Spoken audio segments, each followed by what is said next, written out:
Seja bem-vindo à Cultura de Tecido de Plantas. O meu nome é Sérgio e nessa videoaula nós vamos continuar estudando sobre como que é um laboratório de cultura de tecido de plantas. Então vamos lá para dentro para a gente dar continuidade aos nossos estudos. Então só relembrando, nós estamos estudando como que é um laboratório de cultura de tecido de plantas e agora nós vamos ver a nossa terceira videoaula sobre este conteúdo.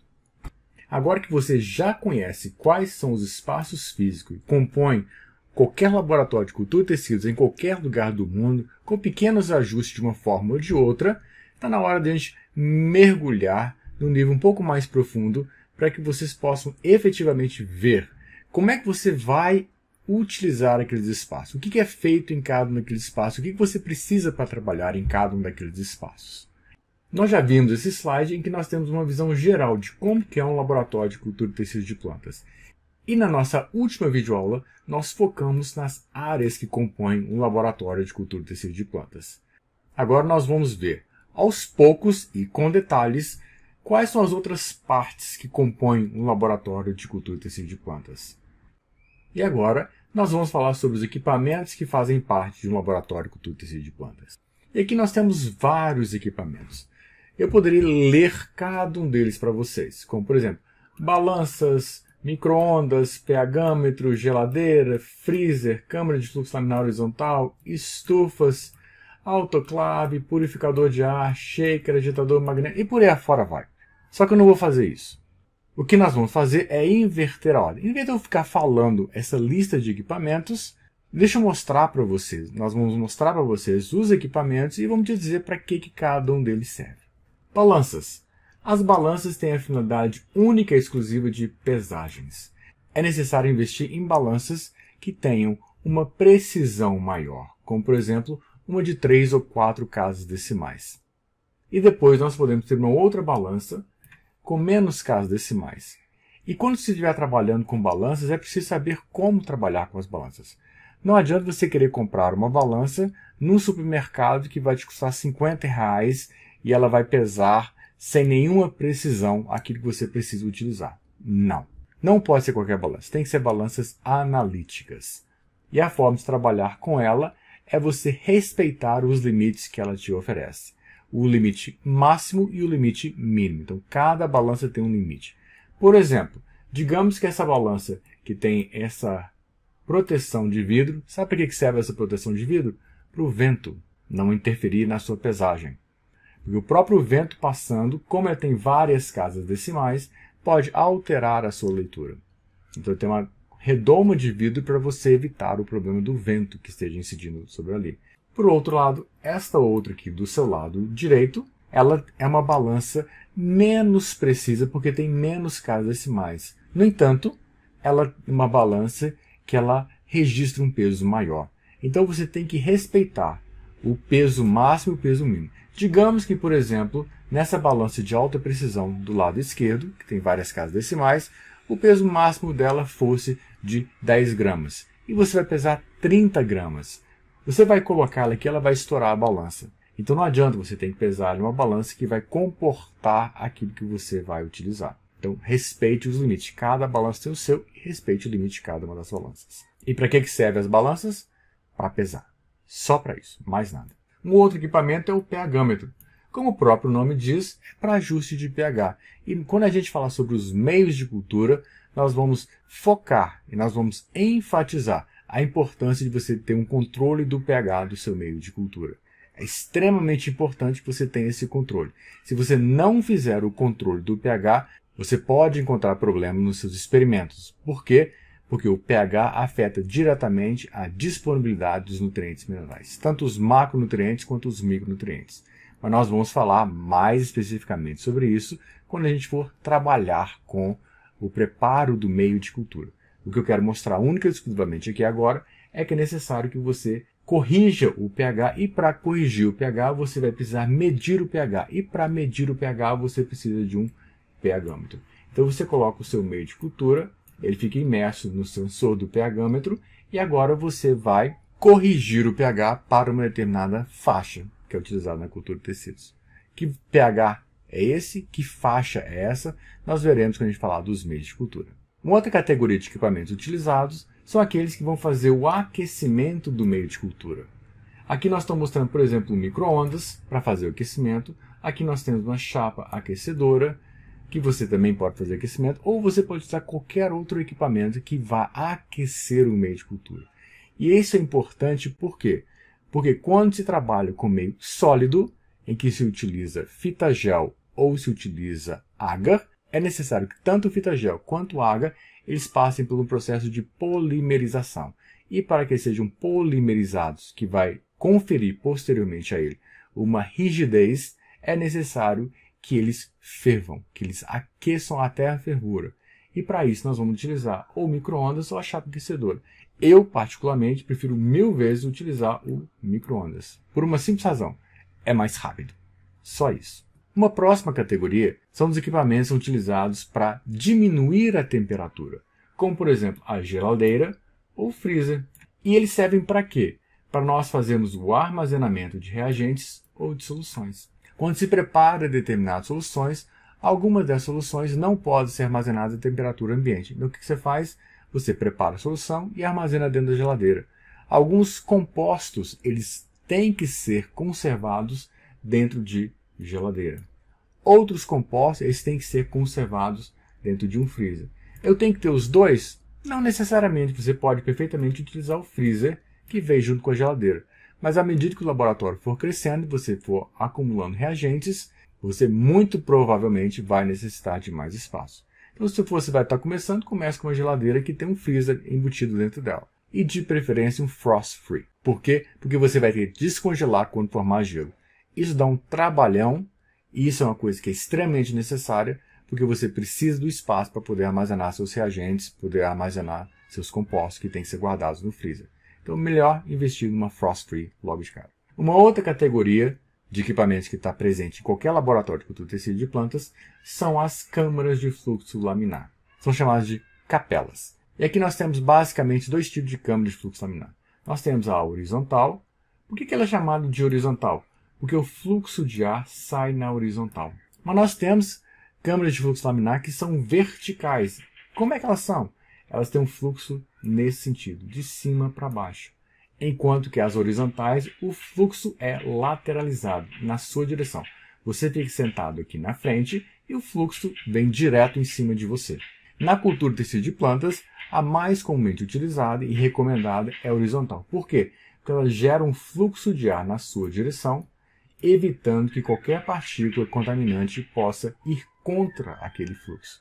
Mas eu posso trabalhar com a câmara de fluxo laminar vertical? Pode. Quem trabalha com microbiologia, quem trabalha com fitopatologia, trabalha com câmaras de fluxo laminar verticais. Por quê? Porque está trabalhando com esporos, alguns componentes que, se tiver com o fluxo de ar jogando na sua direção, vai jogar aqueles esporos em cima de você. Então é necessário que, neste caso, você trabalhe uma que tem um fluxo vertical, porque os esporos vão ser jogados aonde? Em cima da mesa. E não vai jogar em cima de você. E para que serve a câmara de fluxo laminar horizontal? Para manipulação do material in vitro.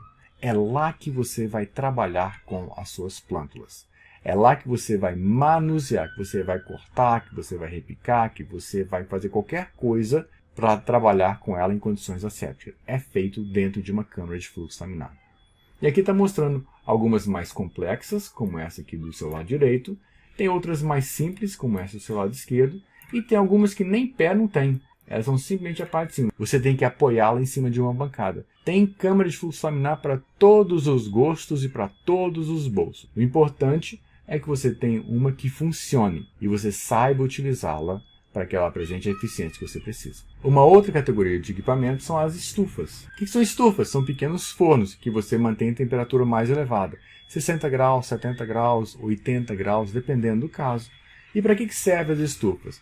Para você fazer secagem de material, quando você fazer alguma análise de matéria seca, para você fazer secagem de utensílios ou mantê-los em uma condição menos exposta ao ambiente, para que você possa trabalhá-lo em condições assépticas. Então você pode colocar os materiais vegetais ou os utensílios que você precisa, que você vai utilizar, dentro da estufa e mantê-los lá dentro. A próxima categoria de equipamentos são as autoclaves. E para que servem as autoclaves? Elas servem para fazer esterilização. Esterilização de quê? Esterilização do meio de cultura. esterilização das suas vidrarias que você vai estar utilizando, esterilização da água que você vai utilizar, esterilização dos utensílios que você vai utilizar. E como é que ela funciona? Funciona como uma panela de pressão. Então você consegue aumentar a temperatura acima de 100 graus. Por quê? Porque você aumentou a pressão. Então você consegue esterilizar a vapor o seu material.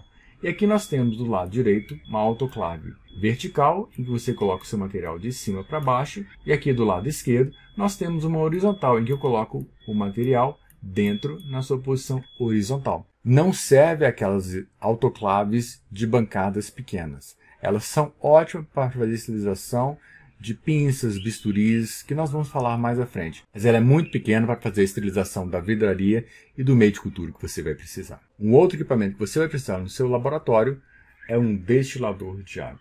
Alguma forma de purificação da água. E aqui está mostrando um destilador. Aqui está mostrando o funcionamento e as partes que compõem o destilador. E aqui embaixo está mostrando um destilador acoplado em funcionamento dentro do laboratório. E o que o destilador faz? Ele faz o processo da destilação da água. É um mecanismo de purificação da água, de retirada de sais da água. Não é um processo de esterilização, é um processo de purificação da água. Existem várias formas de purificar a água e nós vamos falar mais à frente sobre algumas dessas outras formas, mas aqui nós vamos focar no que é mais utilizado em qualquer laboratório, que é um destilador. E ele serve justamente para fazer essa purificação da água. Você não pode trabalhar na cultura de tecidos com a água que sai da torneira. Você não pode trabalhar com cultura de tecidos a água que sai do seu filtro de água. Não importa qual filtro que seja. Nós estamos trabalhando em condições que precisam de um controle maior. Então nós precisamos de água destilada, no mínimo. Existem níveis de pureza maior, que nós vamos falar mais à frente, mas o mínimo que nós precisamos ter é uma água destilada. E para isso nós precisamos de um destilador. A próxima categoria são shakers. Para que o shaker serve? Para agitação de culturas líquidas. E aqui está mostrando um exemplo de um shaker. Você determina a velocidade de rotação dele. Quantas rotações por minuto ele vai ter. Ele vai ficar girando. Então eu prendo o meu frasco aqui dentro e uma vez ele preso ali dentro, ele vai ficar girando. E ali eu posso fazer culturas líquidas de células ou de parte de planta ou de embriões ou de calos. Tudo isso nós vamos entender mais à frente. Mas o fato é que eu preciso agitar as culturas líquidas. E tem um motivo fisiológico por que isso deve ser feito, que é para evitar a respiração anaeróbica. Então nós precisamos agitar o meio para que haja uma aeração do meio, para que aquele material vegetal consiga respirar e você evite a respiração anaeróbica, ou seja, você evite a fermentação. Mais detalhes vamos falar à frente na disciplina. Se você está trabalhando com meio sólido, você não precisa de um shaker. Mas se você vai trabalhar com meio líquido, você precisa de um shaker. Um outro equipamento é o agitador magnético. Aqui está mostrando um exemplo de agitador magnético. O que ele faz? Você coloca o seu becker com a sua solução aqui dentro e você coloca lá dentro um ímã, que nós chamamos de bailarina, que nós ainda vamos falar aqui quando a gente estiver falando sobre os utensílios utilizados no laboratório de cultura de tecidos. E para que serve o agitador magnético? Para fazer a homogeneização de líquidos. Quando a gente faz a correção de pH utilizando o pHanto para medir o pH, eu preciso que esse meio esteja sendo homogeneizado durante o processo de medição de pH. E para isso eu preciso de um agitador magnético. Tem forma de você fazer isso manualmente, mas a melhor forma de fazer isso é utilizando o agitador magnético. Um próximo equipamento que você vai encontrar no laboratório de cultura de tecidos, alguns têm, outros não têm, e quando não tem, você precisa de um laboratório próximo que você tenha acesso a isso, é uma câmara de exaustão. E para que serve uma câmara de exaustão? Para manipulação de reagentes tóxicos e corrosivos, que liberam gases voláteis que são extremamente tóxicos. Por exemplo, se você precisar trabalhar com ácido clorídrico, se você precisar trabalhar com ácido sulfúrico, se você precisar trabalhar com éter, precisar trabalhar com clorofórmio, você precisa trabalhar numa condição que vai retirar aquele gás que exala naquele reagente quando está aberto ao ambiente. E aqui está mostrando uma câmara de exaustão. Parece muito com uma câmara de fluxo laminar, mas não tem nada a ver com a câmara de fluxo laminar. Por quê? Porque ele pega o ar que está aqui dentro e puxa esse ar para fora. E aqui do lado direito mostra um pesquisador trabalhando numa câmara de exaustão. Vocês podem ver que trabalha totalmente protegido e aqui parece mesmo uma câmara de fluxo laminar. No entanto, não tem nenhum vento empurrando, nem de cima para baixo, nem horizontalmente. O ar está sendo todo sugado, para cima. Isso é extremamente importante quando você trabalhar com principalmente ácidos e substâncias muito voláteis, que são tóxicas. E um último equipamento que eu quero mostrar para vocês, que normalmente se encontra dentro do laboratório de cultura de tecido de plantas, é um dessecador. E para que serve um dessecador? Dessecador serve para você guardar reagentes que são hidrofílicos. O que são reagentes hidrofílicos? Aqueles que absorvem água da atmosfera. Eles são tão afins à água que mesmo a água na forma de vapor ele consegue captar aquilo ali. Então ele adsorve a água. E isso vai alterando o seu próprio estado físico dependendo de quantidade de água que ele consegue absorver. Então o que você faz? Você pega o seu reagente e guarda ele aqui dentro. E basta fazer isso? Não. Você vai pegar a sílica, que é isso aqui. Essas sílicas são partículas extremamente hidrofílicas e você coloca ali dentro e fecha. E o que vai acontecer? Toda a umidade que tiver aqui dentro vai ser captada pela sílica. E aqui está mostrando uma sílica seca. E com o tempo, à medida que vai absorvendo a água, pode durar mais ou menos tempo. Aqui está mostrando 3 meses de uso, mas isso é extremamente variável. Ela vai mudar de cor, você sabe que ela já não está funcionando mais. Aí o que você faz? Você tira a sílica, que está nessa condição, não joga fora não.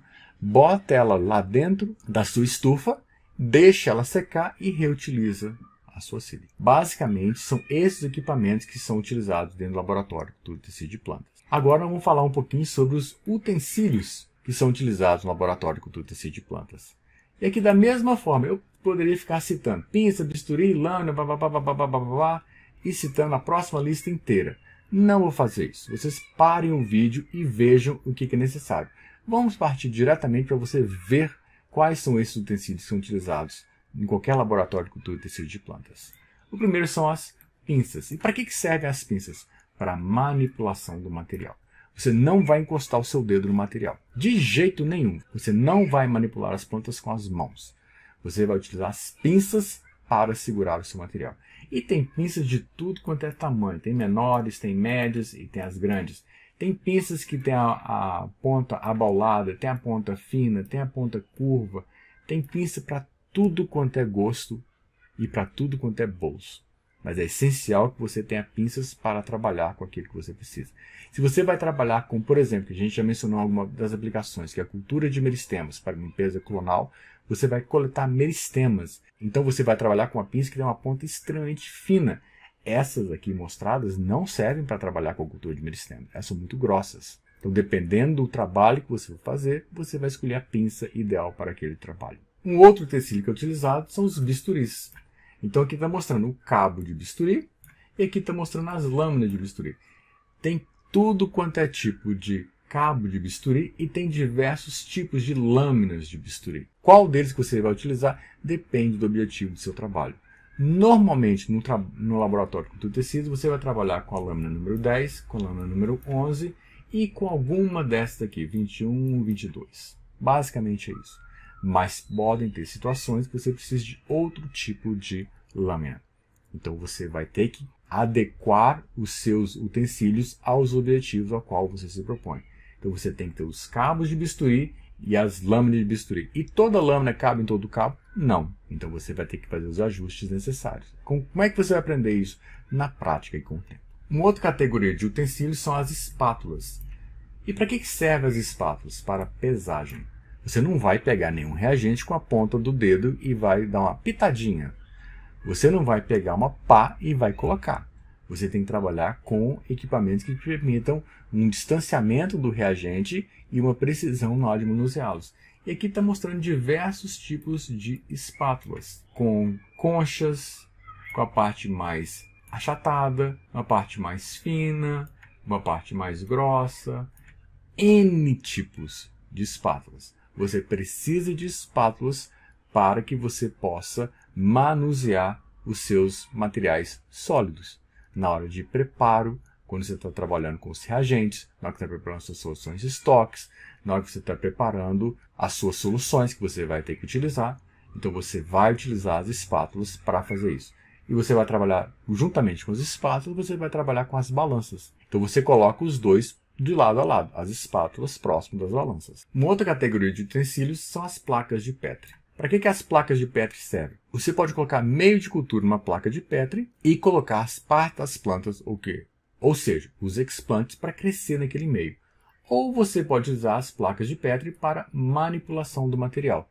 Para quê? Para que você não trabalhe diretamente dentro da câmara de fluxo laminar horizontal, que você não trabalhe diretamente sobre o suporte, sobre a base. Você trabalha numa placa de Petri para quê? Aumenta o grau de asepsia, diminui a possibilidade de contaminações.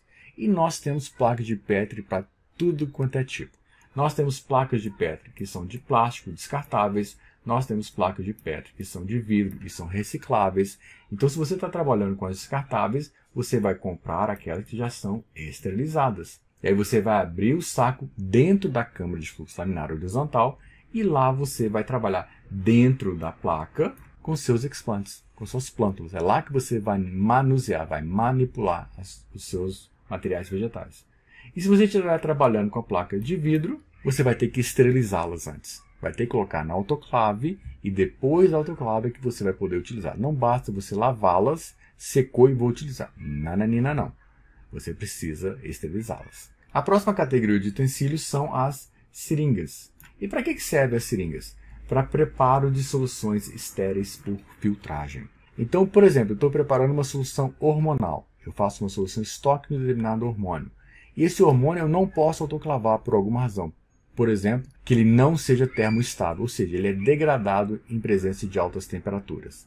Então, nesse caso, eu tenho que fazer uma esterilização chamada esterilização a frio. Vocês vão entender tudo quando a gente falar sobre asepsia. Então, o que eu faço? Eu preparo a minha solução, levo a minha solução para dentro da câmara de fluxo laminar horizontal e lá dentro, com uma seringa estéril, eu vou fazer a esterilização. E como é que isso é feito?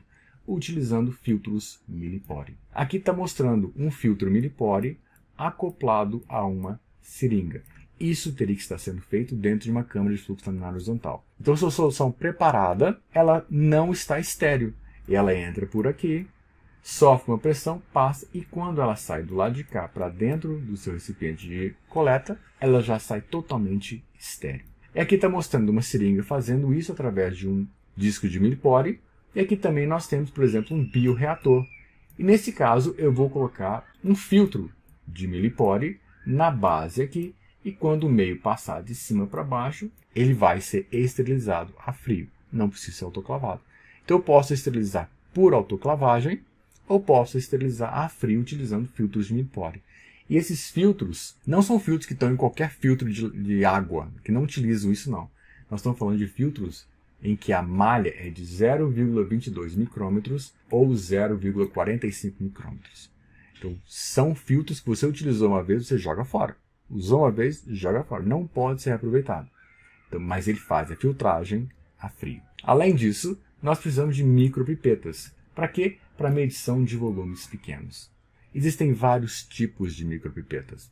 Tem de 1000 microlitros, de 200 microlitros, de 100 microlitros, de 10 microlitros, de 5 ml, tem vários tipos. E aqui da mesma forma, além de você ter os tipos, tem os preços, tem para todos os gostos, todas as cores. E para trabalhar com as micropipetas, nós precisamos das ponteiras. Essas ponteiras são utilizadas pelas micropipetas para fazer a medição dos volumes pequenos. Então aqui está mostrando diversos tipos de ponteiras que existem. As mais comuns são de 1000, são essas duas. Essas outras duas aqui são de 200. Essa pequenininha aqui é de 10. Como é que você sabe isso? Pela experiência. E como é que elas vêm? Você pode comprar no saco e depois você colocar dentro da caixinha, ou você compra nessa caixinha. Então é só chegar lá e medir. Se você estiver preparando o meio, você pode utilizá-las fora da câmara de fluxo laminar, na sua sala de preparo de meios. Depois que colocar no seu meio de cultura, seu meio de cultura vai ser esterilizado por autoclavagem. Por outro lado, às vezes você não pode colocar no seu meio de cultura, porque ele vai ser degradado. Então o que você faz? Você tem que trabalhar com ele dentro da câmara de fluxo laminar horizontal. Então, neste caso, as suas ponteiras têm que estar estéreis. E como é que você esteriliza elas? Você autoclava. Da mesma forma que você autoclavou o meio de cultura, autoclavou a vidraria, você vai autoclavar as suas ponteiras. E lá dentro da câmara de fluxo laminar horizontal, você vai trabalhar com elas como está mostrado nessa figura aqui do lado direito. Então você vai pegar uma ponteira estéreo e vai medir o volume que você quer e vai colocar no meio de cultura que você deseja. Isso permite, então, você trabalhar com volumes muito pequenos, principalmente quando você trabalha com hormônios. Uma próxima categoria são as pisetas. Para que servem as pisetas? Para ajustes finos de volume e para limpeza. Como assim? Imagine que você está medindo um determinado volume, 500 ml. Aí você chegou no 497 ml. Se você pegar água e jogar lá de qualquer jeito, vai passar. Então você utiliza uma piseta. Para quê? Para que ela jogue a água de uma forma controlada e em pequeno volume para você fazer aquele ajuste. A outra finalidade é para limpeza. Por exemplo, você tinha que pesar um determinado reagente. Você colocou o reagente num papel alumínio e pesou. Uma vez pesado, você tem que diluir aquilo na água. Então você joga aquele conteúdo, aquele reagente, no seu becker, por exemplo. Só que às vezes fica algum reagente preso no próprio papel alumínio. Então o que você faz com a pisceta, você lava o papel alumínio para que você realmente colete tudo. Não pode ficar nada para trás. Esse é o nível de precisão que você precisa ter. Um outro utensílio é um container, que está mostrado nessa figura aqui do lado direito. E para que serve um container? Para armazenar água. Que água? Água destilada. Aquela que você já purificou. Então você pega a sua água destilada, coloca aqui dentro e você vai utilizar dentro do laboratório. Porque às vezes o seu destilador está em outro local. Então você vai e coleta. E se você pensa, vou tirar direto do destilador, não tem vazão suficiente. Como é que o processo funciona? Você liga o destilador, deixa ele funcionar por várias horas e ele vai encher então um container desses. E agora sim você vai ter água suficiente para poder trabalhar. Acabou a água, você tem que ligar de novo o destilador. O destilador não fica ligado 24 horas por dia, 7 dias, 365 dias por ano. Ele vai ficar ligado enquanto você precisar de água. Porque o consumo de água do destilador e a quantidade de energia que ele consome é bastante elevado. Então, para isso que serve um container, para armazenamento de água destilada que você vai utilizar no seu dia a dia, nos seus experimentos no laboratório. Um próximo utensílio são as lamparinas a álcool ou bico de Bunsen. Para que servem? Para a esterilização por temperatura, por fogo. Então aqui eu tenho uma lamparina, eu coloco álcool aqui dentro e acendo ela. Aqui eu tenho um bico de Bunsen, então tem que ter uma fonte de gás acoplada aqui atrás e acendo ali dentro. Onde é que você vai utilizar isso? Dentro da sua câmara de fluxo laminar horizontal. Por quê? Porque você vai utilizar a flambagem como uma das formas de esterilização, que nós vamos entender quando nós vimos como manipular o seu material vegetal dentro de uma câmara de fluxo laminar horizontal.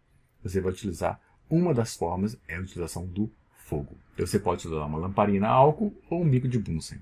E aqui está mostrando um exemplo de como que isso acontece. Então está mostrando aqui um cabo de bisturi com uma lâmina de bisturi e ela está no fogo, está sendo esterilizada. Onde que isso é feito? Dentro de uma câmara de fluxo laminar horizontal. Mas eu não gosto de trabalhar com fogo, eu acho muito perigoso. Não tem problema. Pode trabalhar com um esterilizador elétrico. Ele funciona no mesmo princípio. Temperaturas extremamente elevadas. Então aqui são bolinhas de vidro que são colocadas aqui dentro e você coloca sua pinça, o seu bisturi, você coloca a tesoura, se por um acaso você for utilizar, você coloca ela imersa ali dentro por um determinado tempo e a temperatura vai ser tão elevada, porque tem resistência aqui que eleva a temperatura muito acima de 100 graus, e neste caso você vai ter esterilização sem a necessidade do fogo. Só que você vai ter que ter dinheiro para que você possa adquirir o esterilizador. Eu, particularmente, gosto muito mais de trabalhar com o fogo.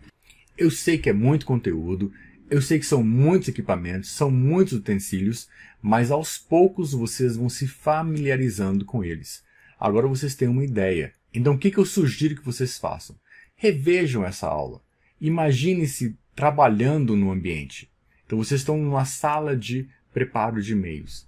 Quais são os equipamentos que você vai precisar lá dentro? Por exemplo, as balanças você vai precisar, as espátulas você vai precisar, o agitador magnético você vai precisar, o pHmetro você vai precisar, o micro-ondas você vai precisar, o destilador você vai precisar, o container você vai precisar, a pinceta você vai precisar e assim você vai. E na sala de transferência, eu vou precisar de uma câmara de fluxo laminar horizontal, todas as pinças, bisturi, cabo de bisturi, placa de Petri, tudo eu vou precisar. Então assim vocês vão se organizando, para vocês terem uma ideia do que você precisa fazer em cada ambiente. Gradativamente vocês vão assimilando isso. Então nessa videoaula era até esse ponto que eu queria chegar. Então na próxima videoaula nós vamos dar continuidade ao que você precisa ter no seu laboratório de cultura de tecidos. Nos vemos na nossa próxima videoaula. Até a próxima!